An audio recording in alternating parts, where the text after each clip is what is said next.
In this video, I'm going to go over a few new features of arrays and also a few new Java features. So let's start off with new features of arrays. We've already declared arrays like this. We've done this in a previous video, the loops and lists video from chapter 4. This is a way to create an array and fill it quickly with values, but normally that's not what we'll be doing from now on. Normally we'll be declaring an array like this. And let's just go through this. Private, of course, because it's a field. It's an array of integers. That's what we want. The brackets, the square braces. Square brackets are how Java knows that we want an array, a list. This is what we're going to call the list, numbers. And then on the right side of the equal sign, instead of providing a list of values, we say new int max. So a new array of integers called max. And this part actually creates the memory space for the array and stores it over in numbers. Okay? Okay, what's this max thing? Well, it's highly recommended that you, instead of doing just a literal constant here, like 30, you use a named constant, like max. And up here is how you declare a constant. You write public static final, right, because it's not going to change, whatever type it is. And then the name of the constant, always, the convention is it's all caps, 30. Now, so this array is going to be of size 30. If I want a different size array, all I need to do is come up here and change it to the size I want. And I only need to make the change once. Even, say I have multiple loops inside this program that loop through the array, and if I'd use 20 as the stopping condition of each of those loops, then I would need to go change that. If I'd use some other value, 30, and now I wanted it to be 20, I'd have to go change all those 30s to 20. But here, by just changing max once, any place where max is used to refer to the size of the array further down in my program will also be updated and will work. Okay? So constants. There's another constant, same format in terms of defining it, called Sentinel. So really useful, and from now on I would like you, whenever you're declaring arrays like this, to make the size of the array a constant. Public static final int max. You don't need to use max, but it's a sort of a convention. Or you can do size. Some people like size. Okay. So at this point, let's see what we have. All right, let's compile this. And we'll make a new one, and we'll inspect it. And here's numbers. As you can see, we've got an array of length of 20.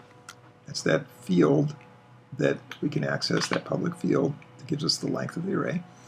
And you'll notice that all the elements of the array are set to 0, because Java will set integers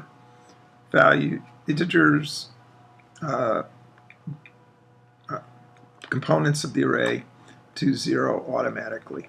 Just the way, in fact, if you declare a new integer variable and don't define it, it will set its value to 0. Right? So that's cool. We've got an array with 20 slots, elements, and they're all set to 0. Now, that's what that line did. Now let's come down here and look at something. This is one of those new features of Java which I wanted to introduce in this video, which is this, math.random. This has actually been mentioned in the book. There's a math class in Java that we can use anywhere we want. We can use methods of that class anywhere in our programs. We don't need to import it. It's sort of part of standard Java. And the math class has a number of methods we can call without making a new math object. Right? So all we need to do is specify the name of the class, in this case, the math class, a dot, and then which method we want to use. And we're going to use the random method here. The random method is a method of the math class that randomly generates a value between 0 and 1, but not including 1. Including 0, might include 0, but will not never include 1.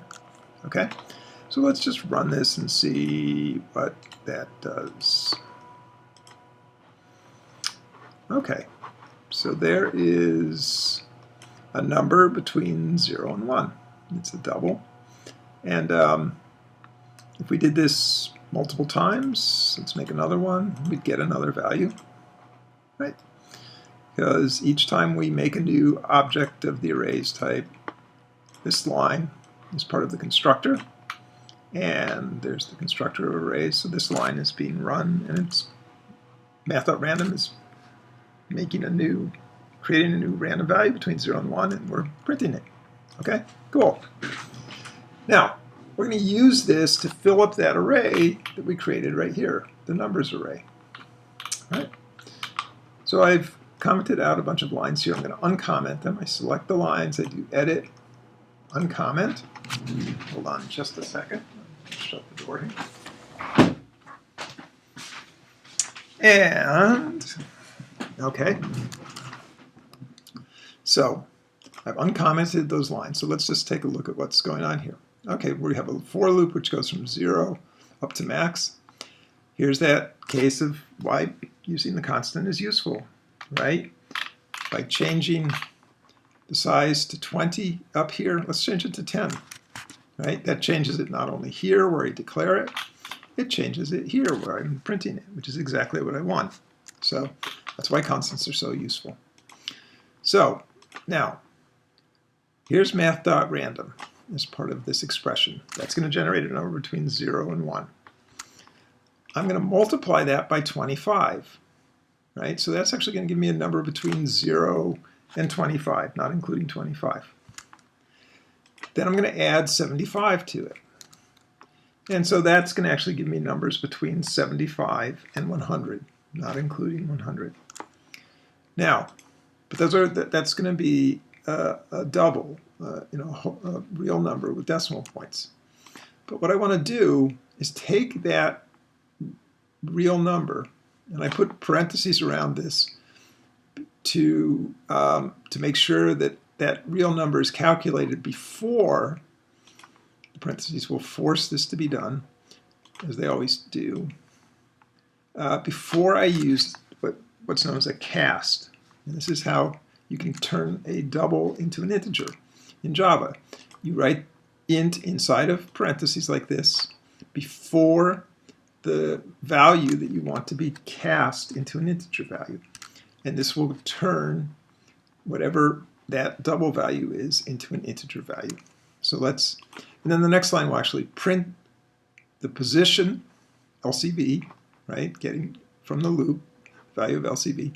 So that's the index position of in the array. And then numbers sub LCV, that refers to the content, the integer that's stored at that position. So let's compile this and take a look. Okay, there's just that's from the constructor. It outputs a new random number between 0 and 1. But here is that array, which we filled up from 0 to 9 with randomly generated values between 75 and 100. And that all looks pretty cool. Okay? So I just want to look at this, inspect it here. And again, the length is 10, and here are those values, 87, 83, 94. Cool. Okay, moving onward. So that we introduced math.random, and we introduced casting of a double value to an integer value. You can go the other way too. You can cast ints to doubles if you want, and all kinds of ways you can cast things, but for now, just let's stick with integers. Now, we've got this a call to a method called swap, and we're passing into swap numbers, which is the name of our array, and two integers, 0 and 2. So here's that method swap. And let's see. What are the formal parameters? Swap is expecting an array of integers, which within swap will be called list, right? But in Java, when you pass an array into a method, you're actually passing the address or the location or the reference or a reference to the array. So list inside swap and numbers out here are referring to the same array.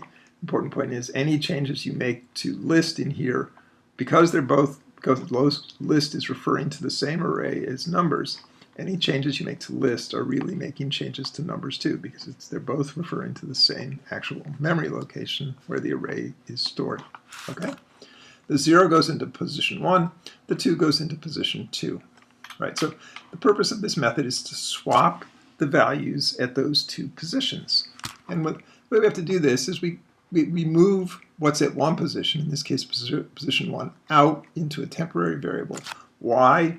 Because on the next line we're going to take what's at the second position, position 2, and we're going to move it into position 1, clobbering whatever happened to be there. But it's okay that we clobber it because we've stored a temporary copy of it in the variable temp.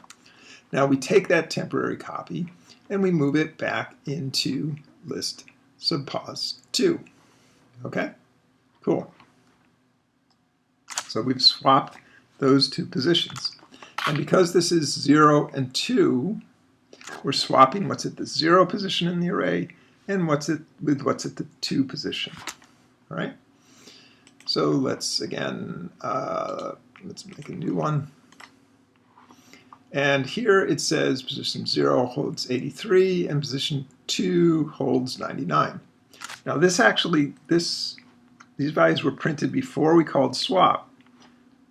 Right? They're printed here, and then we call swap. So what we should have now, if I inspect this, is at position 0 we should have 99, and at position 2 we should have 83. So let's inspect it and see. And that's exactly right.